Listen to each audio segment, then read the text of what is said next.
മധുരക്കാർ സമ്മതിക്കത്തില്ല, അതാണ് എൻ്റെ രസം. മറ്റവർ പിന്നെ അംഗീകരിക്കും. അവർ പിന്നെ ഡിബേറ്റ് എന്നൊക്കെ പറഞ്ഞ് നമ്മളെ വിളിക്കും. ഓക്കെ, നിങ്ങൾ പോയി ഡിബേറ്റ് ചെയ്യൂ, സംസാരിക്കൂ. ഈ മധുരക്കാർ ഒട്ടും സമ്മതിക്കും. ഈ മതം ഈ സമൂഹത്തിലെ ഈ മതാത്മത വർദ്ധിക്കുന്നതിൽ പലരുടെയും, ഞാൻ പറഞ്ഞില്ലേ പണ്ട് ഹിറ്റ്ലർ പറഞ്ഞാൽ പലപ്പോഴും ആളുകളുടെ വയലൻസിനേക്കാൾ കൂടുതൽ സംഹാരപരമാണ് പലരുടെയും സൈലൻസ്. ലോകത്തുള്ള ഏറ്റവും വലിയ അക്രമങ്ങളെല്ലാം അരങ്ങേറിയിട്ടുള്ളത് ഉത്തരവാദിത്തപ്പെട്ടവരുടെ മൗനം കാരണമാണ് എന്നുള്ളതാണ്. എങ്ങനെയാണ് ഒരു ബലാത്സംഗം, ഒരു ബലാത്കാരം സമൂഹത്തിൽ നടക്കുന്നത്? ഒരു ബലാത്കാരം നടക്കുമ്പോൾ ഒരു ചെറിയ പെൺകുട്ടിയെ ഒരു മുട്ടാളൻ ബലാത്കാരം ചെയ്യുമ്പോൾ അതിൽ രണ്ട് പക്ഷത്തെയും ന്യായാന്യായങ്ങൾ അവലോകനം ചെയ്തുകൊണ്ട് ഒരു പുട്ടുകുറ്റിക്കാരനോട് സംസാരിക്കുന്നവനെ എന്താ ചെയ്യേണ്ടത്? നിങ്ങൾക്ക് പല കാര്യത്തിലും പക്ഷം പിടിക്കാൻ നിങ്ങൾക്ക് ഉത്തരവാദിത്വമുണ്ട്. ഈ ന്യൂട്രാലിറ്റി എന്ന് പറഞ്ഞാൽ എന്ത്? ഈ നിഷ്പക്ഷത എന്ന് പറഞ്ഞാൽ സ്വന്തം പക്ഷം എന്നേ അർത്ഥമുള്ളൂ. നിഷ്പക്ഷം, അങ്ങനെ ഒരു പക്ഷം ഇല്ല.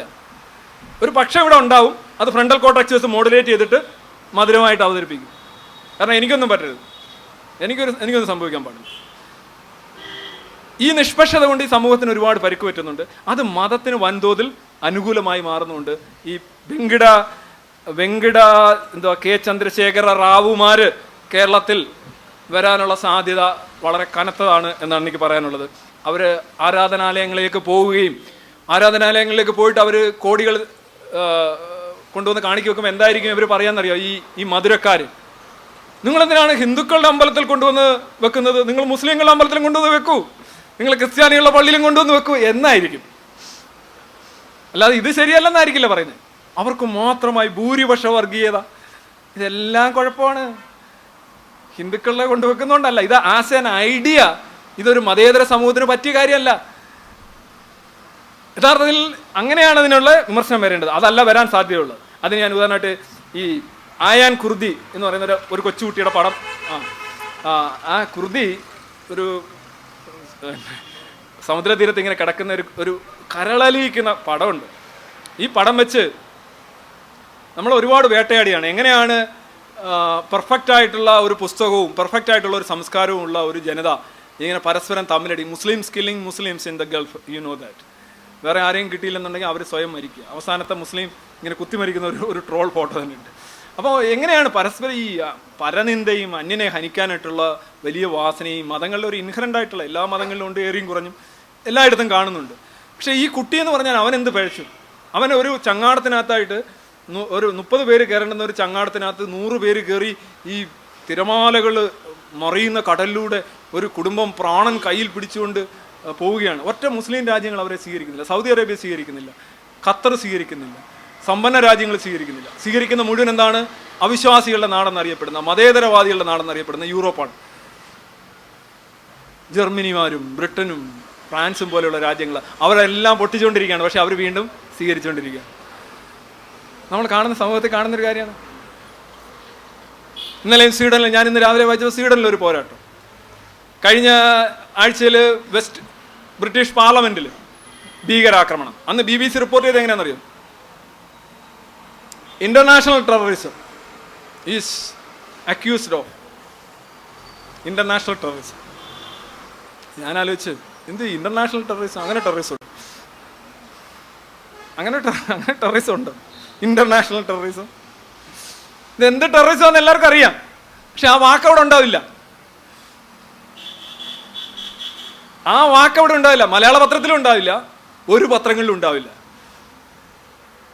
ഇതൊക്കെയാണ് നമ്മളുടെ ഒരു വലിയ പ്രശ്നം. ഞാൻ എങ്ങനെയാണ് ഈ മതം പടരുന്നതിൻ്റെ വഴികളെന്ന് പറയുന്നത്? ഒരു വലിയ സൈലൻസ്, പൊളിറ്റിക്കൽ കറക്റ്റ്നെസ്സിൻ്റെ പേരിലാണ് പലരും ഇത് ചെയ്യുന്നത്. ഇന്റർനാഷണൽ ടെററിസം, അങ്ങനെ ഇന്റർനാഷണലായിട്ടൊരു ടെററിസം ഉണ്ട് ഇല്ല. ആളുകളൊന്ന് ചെയ്യുന്നു, ഒരു പ്രത്യേക ആൾക്കാർ ചെയ്യുന്നു.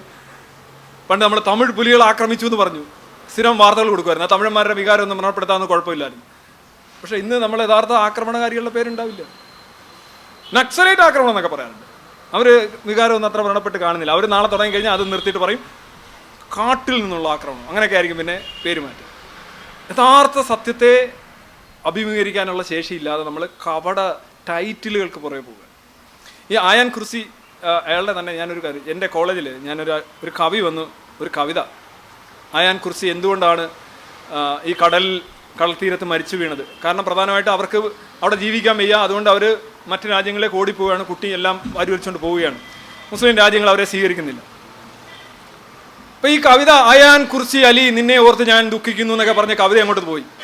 അപ്പം ഞാൻ വിചാരിച്ച് ഇങ്ങനെ ഈ അവിടുത്തെ മതപരമായിട്ടുള്ള ഭിന്നതകളും മത തത്വശാസ്ത്രത്തിനകത്തുള്ള പ്രശ്നങ്ങളും ഒക്കെ പരാമർശിച്ചുകൊണ്ടായിരിക്കും കവിത മുന്നോട്ട് പോകുന്നതെന്ന് ഞാൻ കരുതി.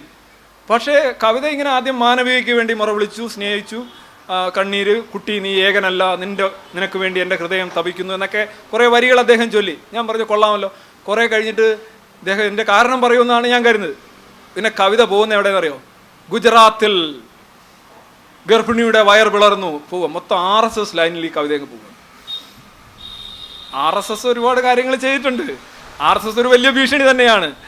പക്ഷേ ഈ ആയാൻ കുർദി എന്ന് പറയുന്ന കുട്ടിയെ ആ കടൽ തീരത്ത് എത്തിച്ചതിൻ്റെ പ്രശ്നങ്ങൾ അതല്ല ആ കവിതയിൽ. ആ കവിതയും പോയിരിക്കുന്നത് RSSകാരന്.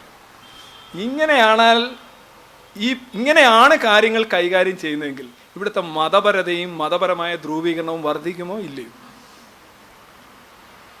ഇവിടെ കഴിഞ്ഞ പ്രാവശ്യം BJPക്ക് ഇത്രയും വോട്ട് കിട്ടി. എങ്ങനെയാ? BJP എന്ത് പൊളിറ്റിക്സാണ് വിൽക്കുന്നത്? BJP വിൽക്കുന്ന പൊളിറ്റിക്സ് ഏത് പൊട്ടനും മനസ്സിലാവും.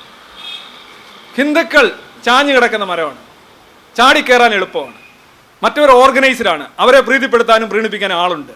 ഈ ഒരൊറ്റ കാർഡ് വച്ചുകൊണ്ടാണ് അവരെ വോട്ടിംഗ് ശതമാനം അവർ കൂട്ടിക്കൊണ്ടുവരുന്നത്. ഇത് ഇപ്പുറത്ത് നിൽക്കുന്നവർക്ക് മനസ്സിലാവുന്നില്ല എന്ന് വെച്ചാൽ ഇത് വർഗീയ ധ്രുവീകരണം എന്ന് പറയുന്നത്, കൺസോൾട്ടേഷൻ എന്ന് പറഞ്ഞു കഴിഞ്ഞാൽ വികാരമിളക്കിയാണ് നടക്കുന്നത്. അതിനനുകൂലമായിട്ടുള്ള നിലപാടുകൾ ഞാൻ ഉദാഹരണമായിട്ട് UPയുടെ കാര്യം പറയാം. എൻ്റെ ഒരു ക്ലിപ്പിംഗ് ഇങ്ങനെ വാട്സപ്പിലൊക്കെ ഇങ്ങനെ പോകുന്നുണ്ട്.